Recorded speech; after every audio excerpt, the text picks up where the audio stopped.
Hello and welcome to the Mothman Legacy. With today's video, I wanted to revisit one of my favorite cryptids, which would be the Mothman. Quite a few years ago, this cryptid was one of my first to start my Cryptid Spotlight series, in which I went through as much of its backstory as possible. Since that time, this being has become more and more popular, and dare I say, mainstream. Yet, even though this is true, very little information is known about what it is, where it came from, and better yet, what its intentions are. With this in mind, I've been looking at its history, and I think I found a few interesting links that may solve a few of those mysteries. One such link was suggested by a viewer by the name of Brendan Jeffrey. When it comes to the Mothman, the backstory tends to follow all the same theme of appearing out of the blue in late 1966 in Point Pleasant, West Virginia, being sighted around 8 times during that year, allegedly causing the deadly collapse of the Silver Bridge in 1967, then mostly disappearing outside of random sightings. Variously, there would be reports of sightings of the cryptid since that time before disasters around the world, but many of those were unsubstantiated or an outright hoax. Outside of those reports, very little is known about this elusive creature. Or is there? After some in-depth studies into the topic, along with a suggestion by my viewer named Brendan Jeffrey, I have reason to believe that the Mothman isn't something new at all. One such link comes from ancient Japanese lore, which tells of a yokai, or supernatural being, known as a tangu. They have their origins in being a harmful demon, but then changed to simply being spirits of the forests and mountains. These beings have changed their appearance over time to being more represented as a red-faced human with an extremely long nose, but originally they seemed to fit more in with the Mothman with bird-like characteristics. What is interesting is that according to the lore, they were seen as harbingers of war or destruction, but in the same token were viewed as protectors. While there are some differences between the original Tengu and the Mothman, such as one looking more like a hawk while the other resembles an owl, the behaviors are eerily similar. Mothman is seen as being dangerous, but at the same time is viewed as a form of a protector, and not to mention the harbinger of disasters. Let's not forget that many people have theorized that the Mothman isn't so much of a physical creature, but may in fact be a spirit being. This all seems to fit as a possible clue to where Mothman came from. This idea was first suggested to me from Brendan Jeffrey. Going a step farther, I have found that within Native American lore, man-sized owl spirit creatures are not that uncommon. We always have to consider that many of these legends were not meant to be taken at face value and are simply life lessons. However, it can't totally be ignored due to similarities being present. Tribes such as the Apache, Seminole, and Innu all describe owls as being seen as harbingers of death. Within many of these stories, the man-sized owls would bring warnings to those who broke taboos within the tribes. Even within the Mayans and Aztecs, these same beings were said to bring messages from the god of death. In the Apache lore, there are stories of a being simply known as Big Owl, who is very large with massive wings, who could carry children away, and was known to be able to change its form. While, as mentioned, many of these stories were meant to warn people and children of the tribe about bad behavior, it is very interesting how the being that is being written about is seen as a harbinger of destruction. Again. I do want to note that while the Mothman isn't an owl, it is a good starting point to look up when searching for similar beings. Let's be honest though, the Mothman resembles a human-sized owl more than a moth anyway. With all that mentioned, I would like to take a moment to share a few encounter stories that further go to show that the Mothman isn't a being that just makes its home in West Virginia. Around Lake Michigan, reports have become widespread of people seeing a 6-foot-tall flying bat-like humanoid with enormous wings and is a grayish-black color.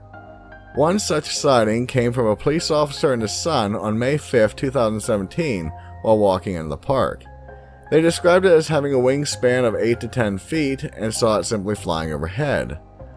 While this report doesn't have much information, there are a large number of sightings of the same creature in a neighboring state of Illinois around the same time. At least 55 reports came in around the Chicago area, all describing a dark, giant owl-like being flying about with strange red eyes. Some even described it as looking like a gothic gargoyle come to life. With those sightings came a range of activities, such as people simply seeing it flying by, to it peering into people's windows, to dropping down on the hoods of cars. I personally heard about this rash of sightings, and due to the Mothman's normal reason for hanging around an area, I kept track of any bad things that might have occurred.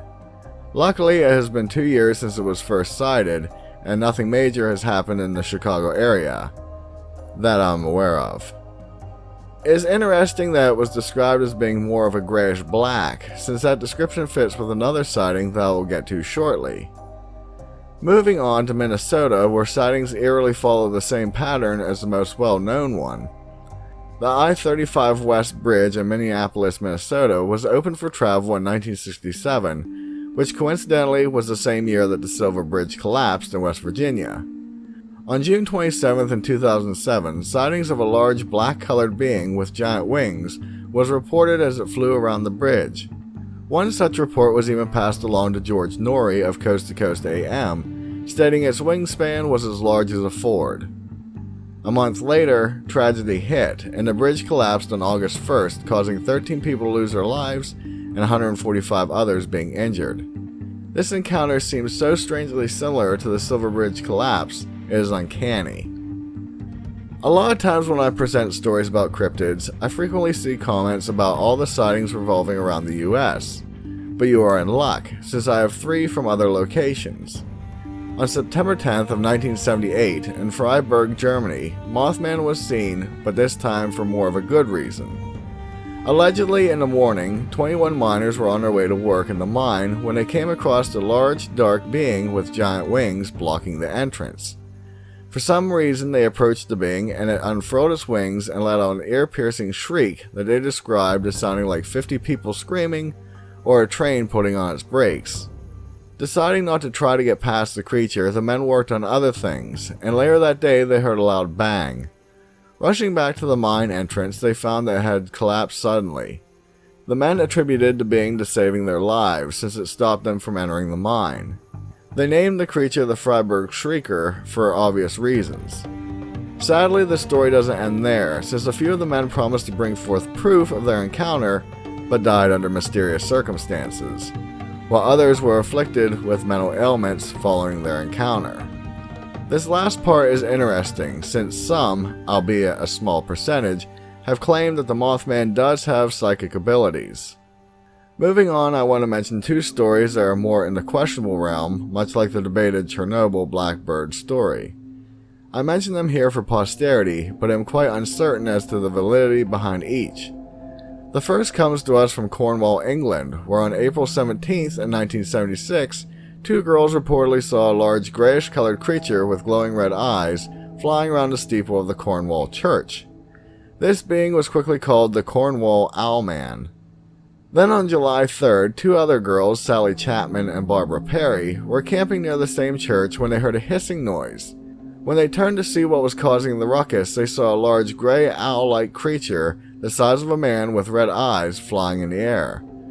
They said the creature also had large pincer-like claws on its feet. It should be noted that sightings of the same creature occurred elsewhere in the area that same day. Now, what draws this story into question is that it was originally publicized by a man named Tony Doc Shields, who is a well-known hoaxer. Outside of this, though, another researcher named Jonathan Downs also claimed to be contacted by a man simply known as Gavin, claiming to see the same creature. Also, in 1995, a tourist from Chicago came back with reports of seeing a similar creature. As mentioned previously, these stories are questionable, but it is worth noting that gray coloring reported from the sightings does fit with the ones from Chicago. The final story comes to us from a Marcus Pools, who had an encounter in Japan.